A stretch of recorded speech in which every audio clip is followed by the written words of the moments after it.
أعوذ بالله من الشيطان الرجيم بسم الله الرحمن الرحيم من عمل صالحا من ذكر أو أنثى وهو مؤمن فلنحيينه حياة طيبة ولنجزينهم أجرهم بأحسن ما كانوا يعملون وقال تعالى ألا بذكر الله تطمئن القلوب وقال رسول الله صلى الله عليه وسلم من عاد لي وليا فقد آذنته بالحرب وما تقرب إلي عبدي بشيء أحب إلي مما افترضت عليه ولا يزال يتقرب بالنوافل حتى أحبه فإذا أحببته كنت سمعه الذي يسمع به بصر الذي يبصر به يداه التي يبطش بها رجلاه التي يمشي بها وإن سألني أعطيته ولئن استعاذني لأعيذنه أو كما قال عليه الصلاة والسلام। আল্লাহ তাআলা ভালো জীবনের ওয়াদা করেছেন দিনের উপর, আর এই কথা বলেননি যে শুধু মরার পরে ভালো জীবন পাবে, বরং দুনিয়ায় এবং আখিরাতে ভালো জীবনের ওয়াদা করেছেন। আল্লাহর ওয়াদা সত্য। ভালো জীবনের যেসব উপাদান, তার মধ্যে সবচেয়ে বড় হলো মনে তৃপ্তি থাকা। মন যদি অস্থির হয় তো কোনো ভালো জীবন হতে পারে না। বরং শরীরের কষ্ট মেনে নেওয়া যায়, কিন্তু মন যেন শান্ত থাকে, সন্তুষ্ট থাকে। আল্লাহ তাআলার এটা ওয়াদা। আল্লাহর মেহেরবানি, মুসলমানরা নিজ নিজ সাধ্য মতো দিনের উপর চলার চেষ্টা করছেন, আমরাও চেষ্টা করছি। সেই হিসাবে আমাদেরও এটা পাওনা, প্রত্যাশা করতে পারি যে ভালো জীবন। অথচ আমাদের নিজেদের ব্যাপারে, আমাদের কাছে যারা আছে তাদের দিকে যদি তাকাই, তো আল্লাহ তাআলা যে ওয়াদা করেছেন সেই ওয়াদার বাস্তবায়ন খুব একটা দেখা যাচ্ছে না। দিনের বিভিন্ন লাইনে যারা কিছু মেহনত করছেন বা নামাজ রোজা করছেন, তারা যে অন্যান্যদের তুলনায় একটু শান্ত মন নিয়ে আছেন, এটা তো খুব একটা লক্ষ্য করা যায় না। বিভিন্ন কারণে দুনিয়ার বাকি মানুষ যেভাবে পেরেশান, তো নামাজ পড়নেওয়ালা, রোজা রাখনেওয়ালাও একেবারে সমানভাবে না হোক, কিন্তু এমন উল্লেখযোগ্য কোনো পার্থক্যও দেখা যায় না। এমনকি যদি আরেক ধাপ আগে যাই, যারা তবলিগে যাচ্ছে, চিল্লা দিয়েছে, দাড়ি রেখেছে, টুপি পরেছে, তারাও যে খুব একটা আনন্দের মধ্যে, শান্তির মধ্যে, সন্তুষ্ট জীবন পাচ্ছে। কারণ তাদের কাছেও যদি আপন লোক বসে কথা বলে, তো নানান অভিযোগ, দুশ্চিন্তার কথা বলে, নানান সমস্যার কথা বলে।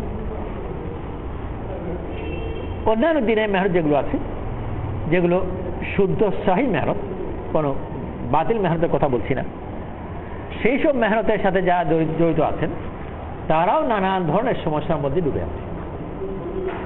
আর সেই সমস্যাগুলো যারা দিনের সাথে নেই, তাদের চেয়ে যে সমস্যা কম, এরকম যদি এমন খুব ভালো এমন খুব বিস্তারিত জরিপ তো কিছু কেউ করেনি, কিন্তু খুব জোর দিয়ে বলাও যায় না যে তাদের সমস্যার সমাধান হয়ে গেছে বা তারা উন্নত জীবন পেয়েছে। ব্যতিক্রম কিছু আছে, তো সেই ব্যতিক্রম তো বেনামাজিদের মধ্যেও পাওয়া যায়। নামাজও পড়ে না, রোজাও রাখে না, কিন্তু সে দাবি করে যে আমি বড় ভালো আছি, আর হাবভাবে মনেও তাই হয়। তো নামাজ পড়ে রোজা রাখে, ওরকম যদি দু চারজনই বলে, তো এইটা তো খুব একটা ভালো নির্দেশনা কিছু দেয় না। কারণ ব্যাপকভাবে হলে না বলা যেত, আর যদি একজন দুজন হতে ব্যতিক্রমের মধ্যে পড়ে যায়। তো আল্লাহ তাআলা ওয়াদা করেছেন, আল্লাহ ওয়াদা নিশ্চয়ই সত্য। আর আমরা যে একেবারে দিনের উপর চলছি না, সে কোথাও নয়। তো বড় এটা ধরো কঠিন ধরনের গরমিলের মধ্যে যেন কোথায় পড়ে গেল।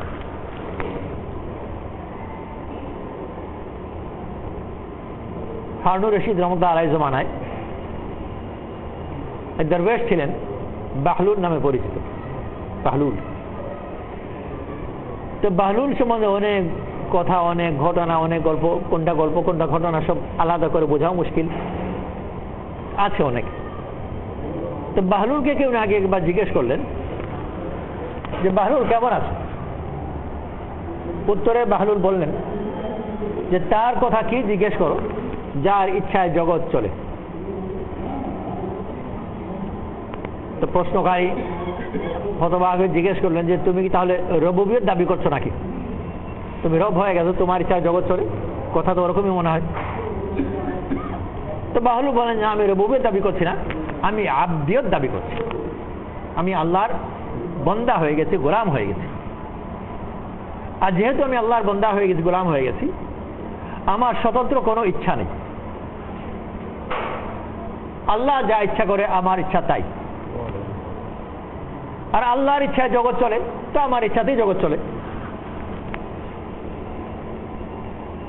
তো ইতমিনান তো হাসিল হবে ঠিকই, কিন্তু সেই ইতমিনান হাসিল করার জন্যে আল্লাহর জিকির শর্ত।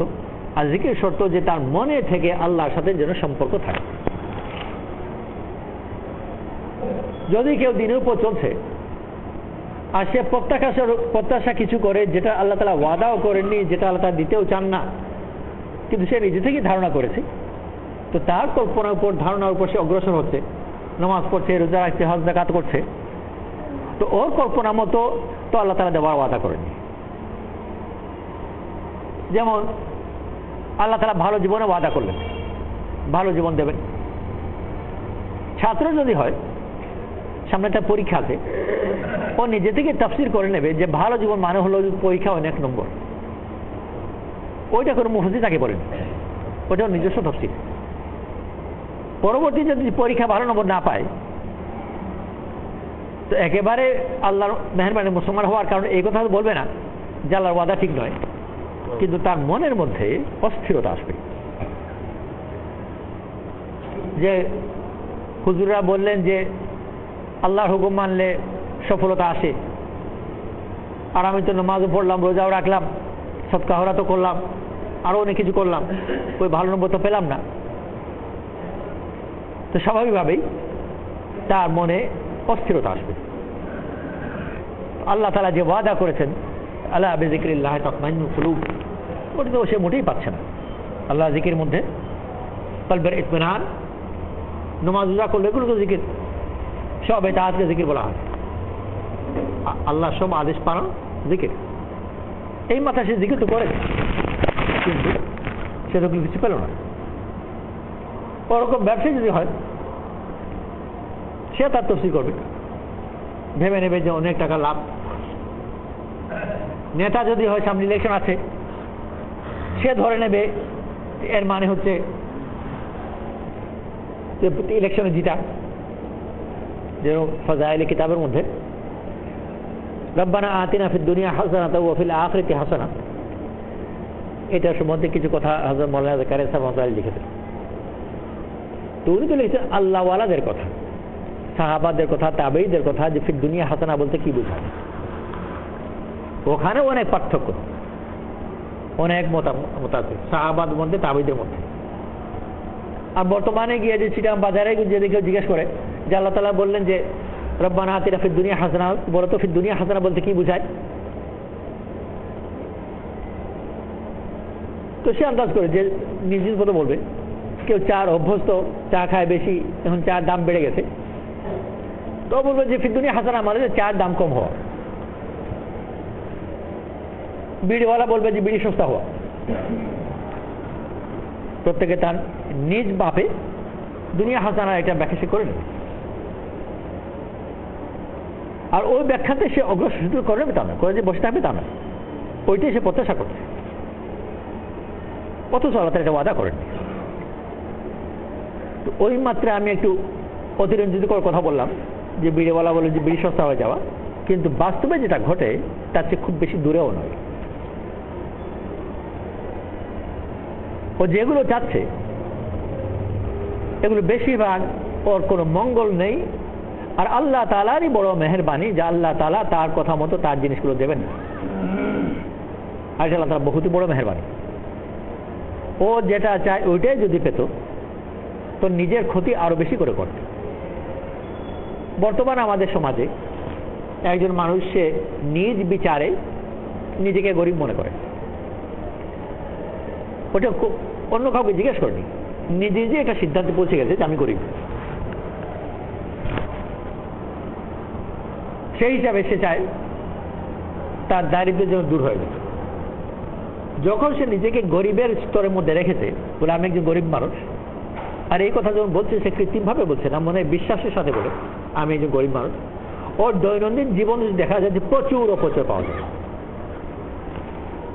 প্রচুর অপচয়, খাওয়া দাওয়ার ব্যাপারে, জামা কাপড়ের ব্যাপারে, বিভিন্ন ব্যাপারে প্রচুর অপচয়।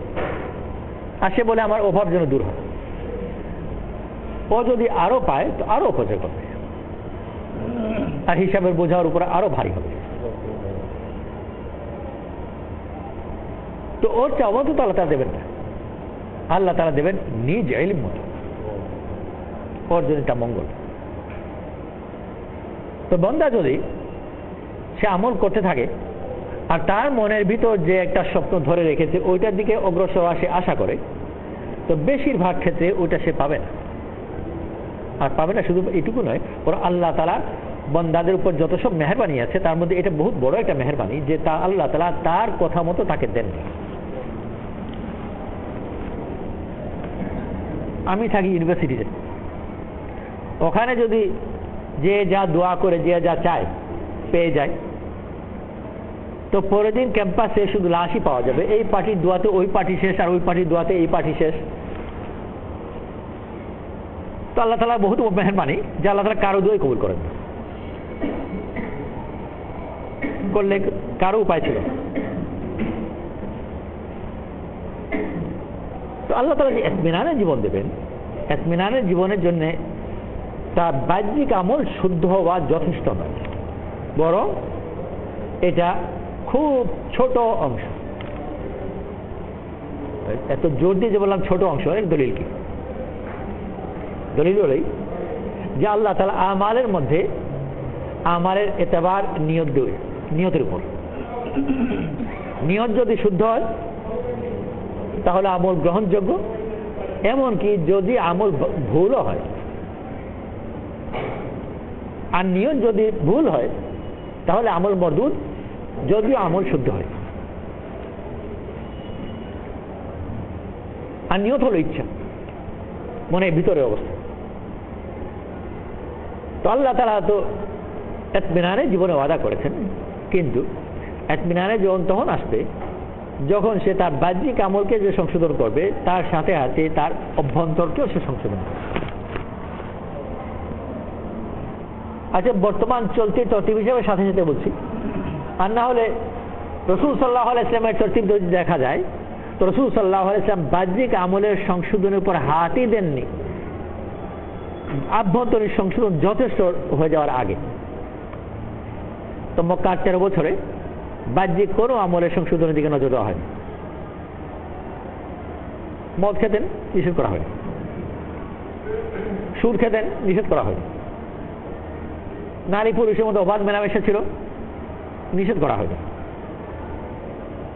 একটা জিনিসই ছিল যে নিজের অভ্যন্তরকে ঠিক করা, এটাকে ঈমান বলা হয়। আল্লাহর সাথে ভালোবাসা কায়েম করা, ঈমান হচ্ছে আল্লাহর সাথে সম্পর্ক। আল্লাযীনা আমানু আশাদ্দু হুব্বান লিল্লাহ, যারা ঈমান এনেছে তা আল্লাহকে বেশি ভালোবাসে। মনের ফাসাদ কি জিনিস, মনের ভুল কি জিনিস? মনের ভুল হচ্ছে এমন জিনিসকে ভালোবাসা যে ভালোবাসা আল্লাহ তাআলা পছন্দ করেন না। তো এই তাহারত গুলোকে আগে করা। নামাজের মধ্যে যেরকম বাহ্যিক পাকি আছে, জায়গা পাক হতে হবে, কাপড় পাক হতে হবে, শরীর পাক হতে হবে, বাহ্যিক না পাকি কিসে হয়? এমন জিনিস লেগে থাকাতে যে জিনিস আল্লাহ তাআলা পাক হিসেবে গ্রহণ করেন। যেমন গোবর লেগে আছে, পেশাব লেগে আছে, বা জায়গায় আছে, বা গায়ে আছে। তো নাজিস জিনিস লাগলে যেরকম জামা কাপড় নাপাক হয়, দিলের মধ্যে খারাপ মহব্বত লাগলে তো দিল নাপাক হয়।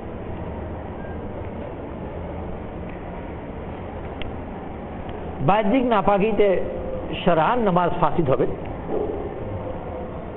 ভিতরের নাপাকিতে আল্লাহ তাআলা সহজ করেছেন, শরআন ফাসিদ হবে না, কিন্তু ওই আমল মকবুলও হবে না। আল্লাহ তাআলা দ্বীনের জন্য কিতাব দিয়েছেন, এই কিতাব থেকে ফায়দা পাওয়ার জন্য আল্লাহ তাআলা শর্ত দিয়েছেন বাহ্যিক শর্ত হচ্ছে যে কোরআন শরীফকে স্পর্শ করা যাবে না নাপাক অবস্থায়, লা ইয়ামাসসু ইল্লা মুত্তাহহারুন, নাপাক অবস্থায় যেন কোরআন শরীফ স্পর্শ না করে। তো এই বাহ্যিক স্পর্শ করার জন্য এইটুকু শর্ত, তার দিল যাতে কোরআন শরীফকে ছুতে পারে বা কোরআন শরীফ যাতে তার দিলকে ছুতে পারে, দিল পর্যন্ত পৌঁছায়, এর জন্য আল্লাহ তাআলা আভ্যন্তরীণ শর্ত রেখেছেন আর বলেছেন হুদাল লিল মুত্তাকিন। তো নাপাক যদি হয় তাহলে যেরকম কোরআন শরীফ স্পর্শ করতে পারবে না, মুত্তাকি যদি না হয় অর্থাৎ দিল যদি পাক না হয় তাহলে ওই তার দিল কোরআন শরীফের অর্থকে স্পর্শ করতে পারবে। তো ওই অবস্থায় সে পড়ছে তো কোরআন শরীফ, কিন্তু অর্থ সে নিজে বের করবে, আর স্বাভাবিক হয়ে ওটা শুদ্ধ অর্থ হবে না, আল্লাহ তাআলা যে জন্য বলছে তার সেজন্যই নয়। তো কেউ এটা দৃষ্টান্ত বানিয়েছে বাস্তব বা কাল্পনিক আমি ঠিক জানি না। আজকে নামাজ পড়তে বলা হলো, কোরআন শরীফ পড়েছে, অর্থ জানে, আরবিও জানে, বললো আমার উপর নামাজ ফরজ নয়। কেন? যে আল্লাহ তাআলা বলছেন ঈমানদার তাদেরকে প্রতিষ্ঠিত করা হলে নামাজ কায়েম করে। আল্লাযীনা ইম্মাক্কান্নাহুম ফিল আরদ আকামুস সালাহ, দুনিয়াতে তাদেরকে প্রতিষ্ঠিত করলে নামাজ কায়েম করে। আমি প্রতিষ্ঠিত না, টেম্পোরারি চাকরি করি, ভাড়া বাড়িতে থাকি। আর বিদেশি যে কেউ হয় সে বলে আমি যখন সিটিজেনশিপ পাইনি, তো কোনোভাবেই আমি প্রতিষ্ঠিত হইনি, অথচ আমার উপর নামাজ পড়বে না। আর এই অবস্থায় নামাজ পড়া এটা ইমানদারির কাজ হবে না, কারণ ইমানদারদের সম্বন্ধে বলা হয়েছে যে প্রতিষ্ঠিত হলে নামাজ কায়েম করে। আমি যেহেতু প্রতিষ্ঠিত না, এই অবস্থায় নামাজ পড়া এটা বেঈমানি কাজ হবে। আরেকজন, তাকে নামাজ পড়তে বলা হলো, তো সে বললো যে জায়েজ নয়, আরো আগে। কেন? আল্লাহ বলেছেন ওয়ালা তাকরাবুস সালাত, নামাজের কাছেও যেও না। তো বললো যে তুমি আধা আয়াত পড়লে, সম্পূর্ণ আয়াত পড়া তবে না অর্থ বুঝবে। তখন সে উত্তর বললো যে আল্লাহ তাআলা বলেছেন ফাকরাউ মা তায়াসসারা মিনাল কুরআন, কোরআনের ওইটুকু পড়ো যেটা তোমার জন্য সহজ। সূরা মুজাম্মিল। সমস্যাটা কোথায়? ভাষার সমস্যা না, বোঝার সময় সমস্যা হচ্ছে যে তার দিলের রোগ ওইটা ভুলতে, আর মন যেদিকে চায় ওই দিকে সে দেখবে। ওই দেখা যদি ঠিক না হয় তাহলে সব তার বেঠিক হবে। জাদু টাদু যারা করে, তো বড় একটা অংশ হিন্দুরা করে, মুসলমানরা করে। মুসলমানরা জাদু যা করে তারা অনেকে কোরআন শরীফের আয়াত দিয়ে করে, হাদিস শরীফের কথা দিয়ে করে। তো আয়াত তো কোরআন শরীফের, কিন্তু যে কাজ করছে ওই কাজে সে কাফির হবে, কারণ আল্লাহ তাআলা এই জন্য এটাকে দেন, এটা অন্য জায়গায় লাগাচ্ছে। তো ঠিক যেরকম একজন জাদুঘর তো কোরআন শরীফের আয়াতকে বে জায়গায় লাগায়, কারণ তার দিল বেঠিক, আয়াত ঠিক কিন্তু ঠিক, আয়াত বেঠিক নয়, আয়াত ঠিক কিন্তু দিল বেঠিক। তো নামাজ, রোজা, হজ, যাকাত সব কিছু ওরকম বেঠিক বাঁধবে। আর যদি সে ঠিক পথে না চলে তো স্বাভাবিকভাবেই তার দিল অস্থির থাকবে, পরেশান থাকবে। তার দৃষ্টান্ত এরকম যে আমল তো ঠিক করেছে আর মূসা আলাইহিস সালামের পথে চলছে, আর মনে মনে আশা করছে যে কারুনের বাড়িতে পৌঁছাবে। তো যত বেশি মূসা আলাইহিস সালামের পথে চলবে তত বেশি ধাপে ধাপে তার কাছে চোখের সামনে মূসা আলাইহিস সালামের ঝুপড়ি নজরে আসবে, আর তত বেশি কারুনের ঐশ্বর্য থেকে সে দূরে যাবে। তো তার পথ চলা ঠিকই, মূসা আলাইহিস সালামের পথেই যাচ্ছে, কিন্তু যদি সে আশা করে যে এই পথে চললে আমি কারুনের মহল পাবো, তো বড় পেরেশানির মধ্যে আছে, কারণ এটা কারুনের মহলের পথ নয়। মূসা আলাইহিস সালামের পথে কিন্তু মূসা আলাইহিস সালামের ঝুপড়ি পাওয়া যায়, কারুনের মহল পাওয়া যায় না। আল্লাহ তাআলা ওয়াদাও করেন, কিন্তু নিজে সে ধারণা করেছে। তো মানুষ তার ধারণার উপর চলে। তো আল্লাহ তাআলা হরে এক জমানায় শুধু দিনের কথাগুলো দেননি, বরং এর চেয়ে বহু বেশি দিনের মেহনত দিয়েছেন। আর মেহনত একটা আমলের ভিতর দিয়ে, পরিবেশের ভিতর দিয়ে তার মনের ইচ্ছার সংশোধন করা।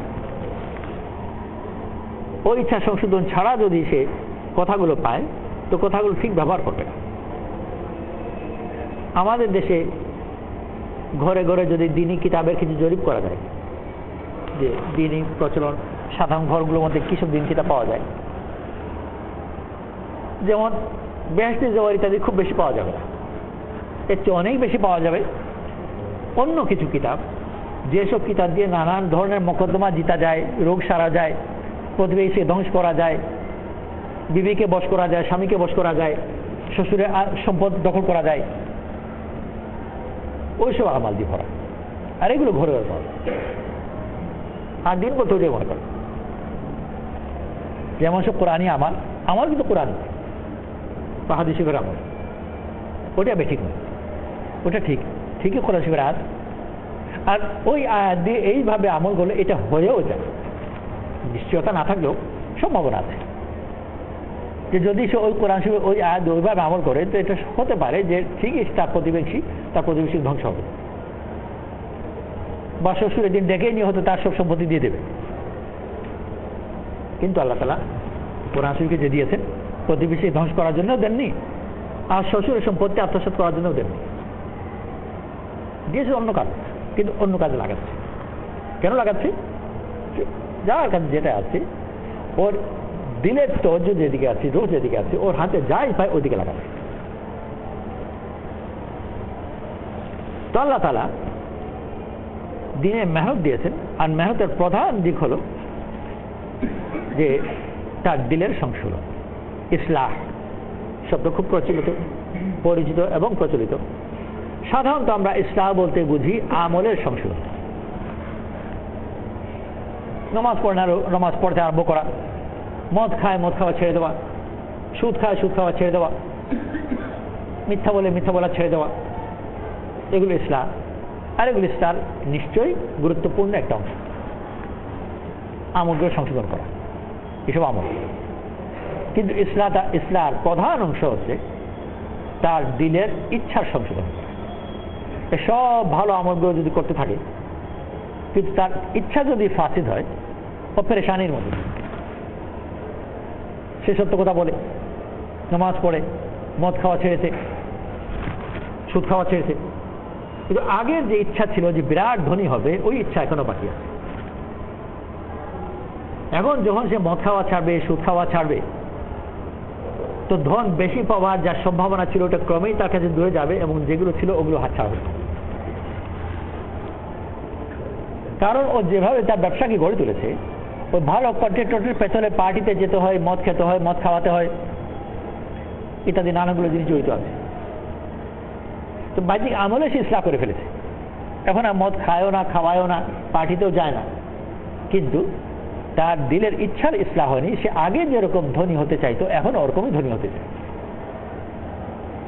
তো ধনী হওয়ার জন্য যে পথ ছিল ওই পথে ধনী হওয়ার উপায় আছে। আল্লাহ তাআলা ফিসকে ফুজুরের মধ্যে মনে ইচ্ছা পূরণ যে কিছু হবে না তা, যদি হতো তো দুনিয়ার কেউই কাফির থাকতো না, কেউই ফাসিক থাকতো না, বরং নানান ধরনের গুনার মধ্যে নানান ধরনের ফায়দা জাহিরভাবে সাময়িকভাবে দেখা যায়। আর দেখা যায় বলে গুনাহ কাজগুলো দুনিয়াতে টিকে আছে এবং থাকবেও। তো ওই গুনাহ কাজগুলো দিয়ে ওই ফায়দাগুলো সে পেত, ওই ফায়দা এখনো চায়, আর গুনাহ কাজ ছেড়ে দিয়েছে, তো কেমন করে হবে? তার ইচ্ছা তো ওরকমই। ওই ব্যক্তির দৃষ্টান্ত যে মাতাল হওয়ার মধ্যে বড় আনন্দ লাগে। মাতাল হয়ে যখন এলোপাতায় নাচছে, গান গায়, তো খুব আনন্দ লাগে। তো মাতাল হওয়ার শখ তো বাকি রয়েছে, মদ খাওয়া ছেড়ে দিয়েছে। তো মাতাল যদি হতো তো মদই খেতে হবে, মাতাল হওয়ার অন্য কোনো পথ নেই। তো বাহ্যিক আমল ঠিক করেছে কিন্তু দিল মাতাল রয়েছে, আর ওই খারাপ জিনিসগুলোই চায়। তো ভাই আল্লাহ তাআলা বড় মেহেরবানি করে আমাদেরকে দিন দিয়েছেন। যেরকম দিনের মধ্যে বহু জরুরি হচ্ছে বাহ্যিক আমলের সংশোধন করা, ওরকম অত্যন্ত জরুরি, বরং এর চেয়ে বেশি জরুরি তার ভিতরের অবস্থার সংশোধন করা। বেশি করে এই জন্য বললাম, রাসূল সাল্লাল্লাহু আলাইহি ওয়াসাল্লাম এইভাবেই দোয়া করেছেন, আল্লাহুম্মা আজআল সারিরাতি খায়রাম মিন আলানিয়াতি ওয়াজআল আলানিয়াতি সালিহা। হে আল্লাহ, তুমি আমার অভ্যন্তরকে আমার বাহ্যিকের জীবনের চেয়ে বেশি ভালো করে দাও। ওটা বেশি চেয়েছে। আর তারপরে চেয়েছেন যে বাহ্যিকটাও ঠিক করে দাও, এটা যে খারাপ হবে তা নয়, কিন্তু ওইটাকে বেশি চেয়েছে। আর শরীয়তে সব হুকুমত ওই যেরকম বললাম যে ইন্নামাল আমাল বিন্নিয়াত, নিয়ত ভিতরে জিনিস। নিয়ত শুদ্ধ হয়, আমল যদি ভুলও হয় তবু আল্লাহ তাআলা কবুল করেন। আর নিয়ত যদি ভুল হয়, আমল যদি শুদ্ধ হয় তবুও মর্দুদ। তো বোঝা গেল যে ভিতরটাই বেশি জরুরি। সাহাবারা বাইতুল মাকদিসের দিকে নামাজ পড়তেন, পরবর্তীতে যখন হুকুম হলো রাসূল সাল্লাল্লাহু আলাইহি ওয়াসাল্লাম পড়তেন, বাইতুল্লাহ দিকে ঘুরে গেল। ইহুদিরা বললো যে এতদিন যে নামাজ পড়েছিল এরা মুসলমানরা সব বরবাদ গেল। আল্লাহ তাআলা উত্তরে বললেন, মা কানা আল্লাহু লিয়ুযিআ ঈমানাকুম, আল্লাহ তাআলা তোমাদের ঈমানকে নষ্ট করেননি। আল্লাহ ওলামারা বলেন এই জায়গায় ঈমান বলতে নামাজ বোঝায়। তো নামাজই যদি বোঝায় তো আল্লাহ তাআলা এই কথাই বা কেন বললেন না সরাসরি যে আল্লাহ তাআলা তোমাদের নামাজকে নষ্ট করেননি? আল্লাহ তাআলা দিনকে সহজ করে দিয়েছে, খামোখেই কঠিন বানাবেন না। সাহিত্যিকের মতো নয় বা কবির মতো নয় যে খামোখেই কঠিন বানায়। আল্লাহ তাআলা সহজই করতে চান, কারণ এখানে বাহ্যিকভাবে নামাজ ঠিকই ঠিক হয়, কারণ কিবলার দিকে রুখ করা নামাজের আরকানের মধ্যে, ওইটাই হয়। তো বাহ্যিক নামাজ তো ঠিক নয়, কিন্তু আল্লাহ তাআলা তো নিয়তকে রক্ষণ করে। আর দিলের ভিতর যে ঈমান আছে ওইটা ঠিক, ওইটা কিন্তু মকবুল। তাই জন্য ভাই বড় জবরদস্ত মেহনতের প্রয়োজন যে আল্লাহর পথে বের হয়ে আমি আমার দিলের ইসলাহ করি। যখন হবে তো দোয়া করার সময়ও সে ওই দোয়াগুলোই করবে যে দোয়া আল্লাহ তাআলা পছন্দ করে। সাদ ইবনে আবি ওয়াক্কাস রাদিয়াল্লাহু আনহু মুস্তাজাব দাওয়াত ছিল, অনেক সাহাবী ছিলেন, তার মধ্যে উনি একজন। দোয়া কবুল হতো। ওনার কাছে লোকে এসে অনেক সময় অনেক দোয়া চাইতো, করতেন, তো হয়েও যেত। শেষ জীবনে নিজে অন্ধ হয়ে গেল। তো কেউ ওনাকে বললো যে কত লোকের কত দোয়া করেন তাতে কাজ হয়ে যায়, আপনি নিজের জন্য আল্লাহর কাছে দৃষ্টি চাইনি। উনি বললেন যে আল্লাহ তাআলা আমার জন্য যেটা পছন্দ করেছে ওটা আমার নিজের নির্বাচনের চেয়ে বেশি ভালো। এরকম নয় যে দোয়া তো করেছি হয়নি, সবর করলাম, তা নয়। বরং দোয়াই করতে রাজি না। আল্লাহ তাআলা যেটা আমার জন্য পছন্দ করেছেন আমি বিপরীত কেন দোয়া চাইব? বনি ইসরাঈলের মতো হতে চাই নাকি? যা যখন মুসা আলাইহিস সালামকে তারা বলছে যে আমাদেরকে মান্না সালাহ ভালো লাগে না, পেঁয়াজ দাও, রসুন দাও, তো আল্লাহ তাআলা নারাজ হয়ে বলেছিলেন যে ভালোর পরিবর্তে খারাপটা চাও। তো সাদ ইবনে আবি ওয়াক্কাস রাদিয়াল্লাহু আনহু আল্লাহ তাআলা যেটা দিয়েছে ওটা ভালোই দিয়েছে, এতেই আমি সন্তুষ্ট, আমি ওটাকে বদলাতে চাই না। তো যে এই অবস্থায় আল্লাহর কথা সন্তুষ্ট থাকবে, আল্লাহ তাআলা তাদের জন্যই ইতমিনানের ওয়াদা রাখেন। জাহিরি ভাবে দুনিয়া জীবনে অন্ধ হয়ে যাওয়া বড় মুসিবত। এইটা এই দুই বেলা ভাত না পাওয়ার মতো নয়, অভাবে পড়ার মতো নয়, অনেক বেশি। কিন্তু এর বিপরীত দোয়াই করতে চাচ্ছেন, এতে সন্তুষ্ট। তো যখন সন্তুষ্ট হয়েছে অবস্থায় তো দিলের পেরেশানি আসবে কোথায়? দিলের পেরেশানি তখনই আসে যে মন চায় কিছু আর হয় অন্য কিছু। আর যখন যেটা হয় যে মন যদি ওইটাই চায় তো পেরেশানি কোনো অবকাশ নেই, থাকবে না। আল্লাহওয়ালারা আল্লাহর হুকুমের উপর নিজেকে ওইভাবে ছাড়ছেন, ওই ঊর্ধ্বাকাশের পাখি যেরকম বাতাসের স্রোতের উপর নিজেকে ছেড়ে দেয়। ওই পাখিগুলো কোনো পরিশ্রম করে না, আর বিনা পরিশ্রমের উপরে যেতে থাকে। আল্লাহওয়ালাদের জীবনের মধ্যে জীবনের কোনো পেরেশান দেখা যাবে না, অস্থির পেরেশান। দুনিয়াদারদের জগতে বড় পরিচিত অনেক শব্দ যেরকম আছে, টেনশন, ফ্রাস্ট্রেশন ইত্যাদি অনেক কিছু। চলে ওলি আল্লাহদের যদি এই শব্দগুলো নানান ভাবে, নানান শব্দে, নানান প্রতিশব্দ দিয়ে, নানান তফসির দিয়ে বোঝাবার চেষ্টা করে, তো শেষ পর্যন্ত বোঝাতে পারবে না যে টেনশন কাকে বলে বা ফ্রাস্ট্রেশনকে কাকে বলে। কারণ এই ব্যাপারটা কোনো অভিজ্ঞতাই নেই, বুঝবে কেমন করে? আর কেন অভিজ্ঞতা নেই? যে আল্লাহর ফয়সলার উপর সে সন্তুষ্ট, তো ওর অসন্তুষ্ট হবে কখন? এই জন্য ভাই আল্লাহর পথে বের হয়ে আল্লাহর কথা মতো চলা শিখ। শুধু বাহ্যিকভাবে নয় যে আল্লাহ তাআলা যেভাবে হুকুম দিয়েছেন হারামকে ছাড়া আর ফরজকে ধরা, এটা তো করতেই হবে, কিন্তু এর ভিতরে যে আল্লাহ তাআলা আমাকে যেখানে নিয়ে যেতে চান আমি যেন ওখানে যেতে রাজি। তো আল্লাহ তাআলা এই জন্য ঘোড়ার মিসালকে পছন্দ করে। ঘোড়া এমন ধরনের যে মালিক তাকে যেদিকে ইশারা দেয় একেবারে বেশি টানাটানি অপেক্ষা করে না। একটু পরিচিত ঘোড়া ইঙ্গিত বুঝে, আর ইঙ্গিত মতো সে মালিক যেদিকে যেতে চায় ওইদিকে সে যায়। এর মোকাবেলায় ছাগলের দৃষ্টান্ত একেবারে বিপরীত। তো ছাগলের দিয়ে নবীদের তরবিয়ত করিয়েছেন, বড় উল্টো মিজাজ। গৃহস্থ যখন সকালবেলা ওকে বাইরে নিয়ে যেতে চায় যেখানে ওর খাবার আছে, ও পা দুটো সামনে দিয়ে সম্পূর্ণ শক্তি লাগিয়ে ওখানে টাইট হয়ে বসে যাবে, ও আগে যাবে না। কি কারণে, কি যুক্তি, কিচ্ছু নেই, ও যাবে না। তো শেষ পর্যন্ত বাধ্য হয়ে মারধরকে তারপর যায়, খামাকে এটা কষ্ট করবে। সন্ধ্যাবেলা তাকে আবার আনবে, আবার এই উল্টো কথা, সে আবার আসে না এখন। তো বেশিরভাগ মানুষ ওই ওরকম, আল্লাহ তাআলা তাকে তার খৈরের দিকে ডাকছে আর উল্টো দিকে চলতে পারে। কেন? কোনো কারণ নেই, কত পেরেশান হবে। আর ওর মনের এই অস্থিরতার কারণে ছাগল হামেশা পেরেশান। বেঁধে দিল, দড়ি 5 হাত লম্বা।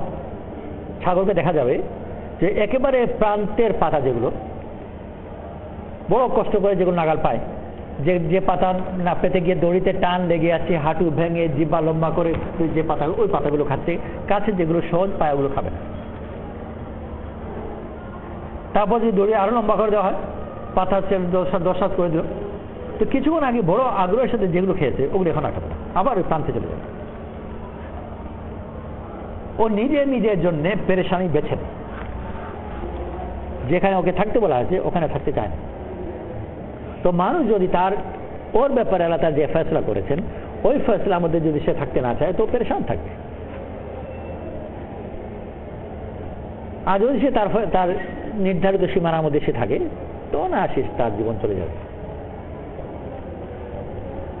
এই জন্য ভাই আল্লাহর পথে বের হয়ে আল্লাহর কথা মতো আল্লাহ তাআলা আমার জন্য যে জীবন পছন্দ করেন আমি সেই জীবনকে গ্রহণ করি।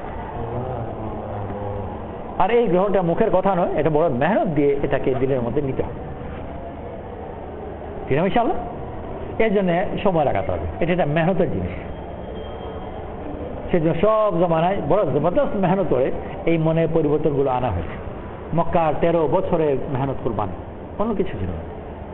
পরবর্তী জমানায় পীরদের কাছে গিয়ে বছরের পর বছর পরে আছে, কেউ ঘোড়া আস্তা বলে পড়েছে, ঘোড়া গোবর সাফ করে। তো মনে হচ্ছে ঘোড়া গোবর সাফ করা বলতে পীর সাহেবের বড়ই ঠেকা, গোবর সাফ করার কোনো ঠেকা ছিল না। ওর দিলকে সাফ করার জন্য গোবর সাফ করানো হচ্ছে। ঠিক ওরকম যে এই দেশ থেকে ওই দেশ থেকে যে লোকে বলে যে অস্ট্রেলিয়াতে তুমি এখানকে চলে এসছো, অস্ট্রেলিয়া সবাই দিনদার হয়ে গেছে। আর এখান থেকে যখন যাই তারপর ওই একই কথা, সবাই দিনদার হয়ে গেছে। সবাই দিনদার হয়েছে না হয়েছে এটা ব্যাপার নয়, এটা মেহনত করে নিজেকে ঠিক করতে হবে। আর সেই মেহনতের বিভিন্ন দিক আছে, তার মধ্যে এটা একটা।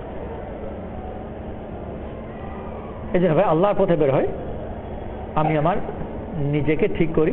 আর নিজেকে ঠিক করার প্রধানত এই দুটো জিনিস, বাহ্যিক আমালকে ঠিক করা আর মনের ইচ্ছাকে ঠিক করা, ঠিক আছে সব। এর জন্য 3 চিলার জন্য বলি, যাদের আগে 3 চিলা হয়ে গেছে প্রত্যেক বছর 3 চিলা ইরাদা করে, যাদের আগে 3 চিলা হয়নি তারা এখন 3 চিলা নিয়োগ করি। প্রত্যেক বছর 3 চিলা মোট করবে আল্লাহ করবে, আল্লাহ